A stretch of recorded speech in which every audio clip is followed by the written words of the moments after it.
বাবারে সে ভুল পথে নিয়ে গিয়ে জান্নাত থেকে টেনে দিয়েছে, তোমাকে তো সেই শয়তান ছাড়বে না।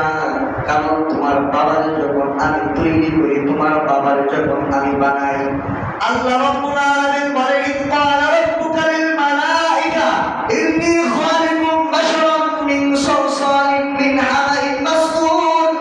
আল্লাহ রাব্বুল আলামিন বলে আমি যখন ফেরেশতাদের বললাম, ও আমার ফেরেশতারা রে, আমি পচা কাদা মাটি দ্বারা, ঠনঠনে শুকনো মাটি দ্বারা আমি মানুষ তৈরি করতে চাই, মানুষ বানাইতে চাই। আল্লাহ সূরা সাদের ভিতরে বলেন ইক্কালা রাব্বুকা লিল মালাইকাতি ইন্নী খালিকুম বাশারাম মিন তিন। মাটি দ্বারা আমি আল্লাহ মানুষ সৃষ্টি করে যায়। ও ফেরেশতারা তোমরা কি বলো? আল্লাহ রাব্বুল আলামিন সূরা সাজদার ভিতরে আল্লাহ বলেন আল্লাযী আহসানা কুল্লা শাইইন খালাকাহু ওয়া বাদা খালকাল ইনসানি মিন তিন।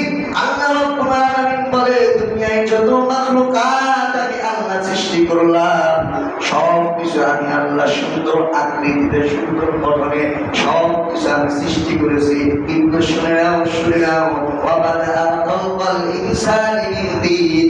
সর্বপ্রথম আমি মাটি দ্বারা, কাদা মাটি দ্বারা আমি মানুষকে সৃষ্টি করেছি।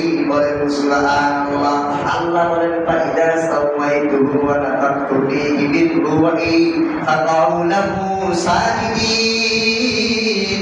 ও আমার ফেরেশতারা শোনো, ওই আমার বান্দারে বানানোর পরে আমি যখন তাকে তৈরি করব, তৈরি করার পরে আমার অন্তর থেকে আমার তার ভিতরে যখন রূপে সঞ্চয় করে দিব, তখন তোমরা তাকে সিজদা করবে। বলেন সুবহানাল্লাহ। আল্লাহ বলেন ওয়া ইয কুল্লা লিল মালাইকাতি ইসজুদু লিআদম ফাসাজাদু ইল্লা ইবলিস। আল্লাহ সকলকে সিজদা করার কথা বললেন, সকল ফেরেশতারা আদম আলাইহিস সালামকে সিজদা করল, কিন্তু একজন রয়েছে, সে আমাদের শত্রুর নামটা কি? ইবলিস। ইবলিস কি করলো না? সিজদা করলো না। আল্লাহ রাব্বুল আলামিন জিজ্ঞাসা করলেন সূরা বনী ইসরাঈলের ভিতরে আল্লাহ বলেন ওয়া ইয কুল্লা লিল মালাইকাতি ইসজুদু লিআদম ফাসাজাদু ইল্লা ইবলিস আবা ক্বালা আসজুদু লিমান খালাকাতা তিনা। ইবলিসকে প্রশ্ন করা হলো, ওরে ইবলিস তুই কেন সিজদা করলি না? তোর কি হয়েছে? তুই সিজদা কেন করলি না?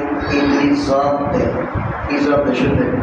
ইবলিস জবাব দেয় ক্বালা আনা খায়রুম মিন খালাকাতানি মিন নারিন ওয়া খালাকাতাহু মিন তিন। ইবলিস জবাব দেয়, ও আল্লাহ আপনি কারে সিজদা করার কথা বলেন? তারে তো আপনি মাটির দ্বারা বানাইছেন, আর আমাকে বানাইছেন আপনি আগুন দ্বারা। আর আগুনের কাজ হলো উপর দিকে ওঠা, আর আদমকে বানাইছেন মাটি দ্বারা, আর মাটির স্বভাব হলো নিচের দিকে দেওয়া। নিচু মানুষকে আমি কেন সিজদা করবো? বলেন নাউজুবিল্লাহ।